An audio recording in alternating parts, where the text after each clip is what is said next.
Ayan, nilagay ko muna siya sa oven, yung aking ribs. Bago ko siya pakuluan mga palangga. Bago natin siya lutuin.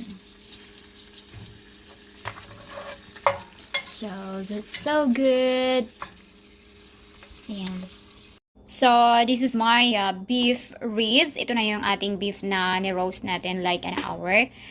First step na gagawin natin is mag-boil lang tayo ng tubig. So, later on, ilalagay ko na yung mga ingredients. Ayan, kulo na siya. Ready na. Ilagay natin yung ating onion and garlic. Ayan. Then, ilagay natin yung ating ribs. Para pakuluan natin siya like how many hours? Maybe an hour and a half. Sa medium heat lang para lumambot siya at maghiwa-hiwalay siya sa ating sa ating buto. Ayan.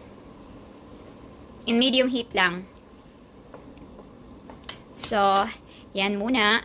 And hayaan natin siyang lumambot.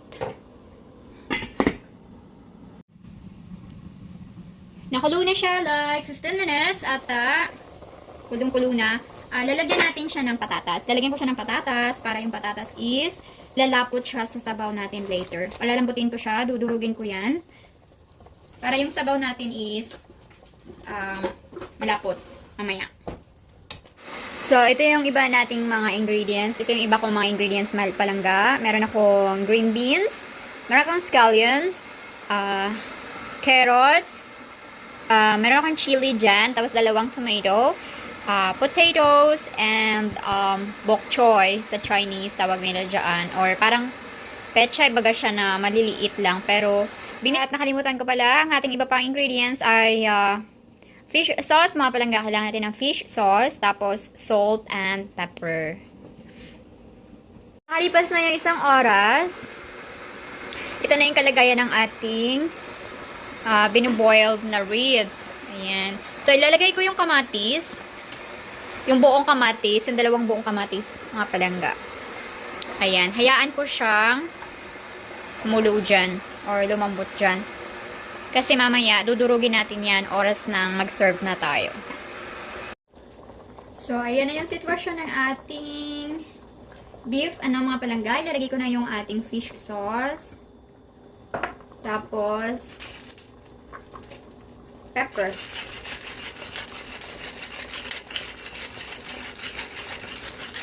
Ayan. So, we love peppers. Kaya, damihan natin siya. Tapos, mamaya na natin siya asinan kung okay na yung lasa or hindi pa. So, kailangan nating tsansahin kung anong magiging lasa ng ating sabaw. Sa ngayon, fish sauce muna. Tapos, pakuluin pa natin. Hayaan pa natin siyang kumulo.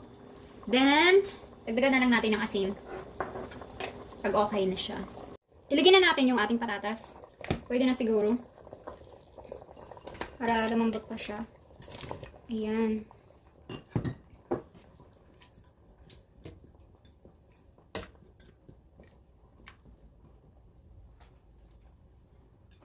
Insert mga palangga. Lagyan ko pala siya ng celery.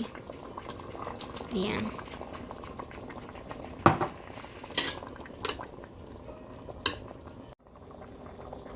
Ayan. Luto na siya mga palangga. Lagyan na natin yung ibang gulay.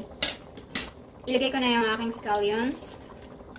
Sabay ko na rin yung aking carrots. Ayan.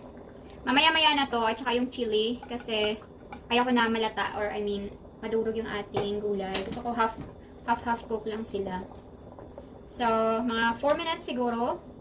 Lagyan natin yung nahuling gulay ko.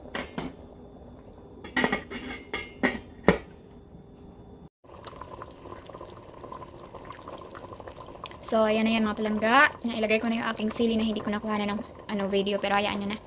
Bahala na kayong umintindi dyan. Ayun, isusunod ko naman yung aking beans. Kasi mag-alas 6 na. Dinner time. Ito lang yung hapunan namin. Magsusup lang kami. Tapos, konting kanin. Tapos, panghuli na yung ating bok choy.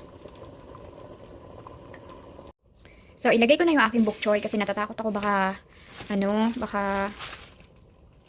maano yung aking malata yung aking beans ba. Ayoko na malata siya. So, ilagay na natin yung ating dahon-dahon. Ayan. Masyado na madali ata. So, takpan lang natin para mag-ano yung ating leaves. Maluto siya. So, yan lang mga palangga. Ito lang yung ating menu for today. Today is Friday. Happy weekend mga palangga.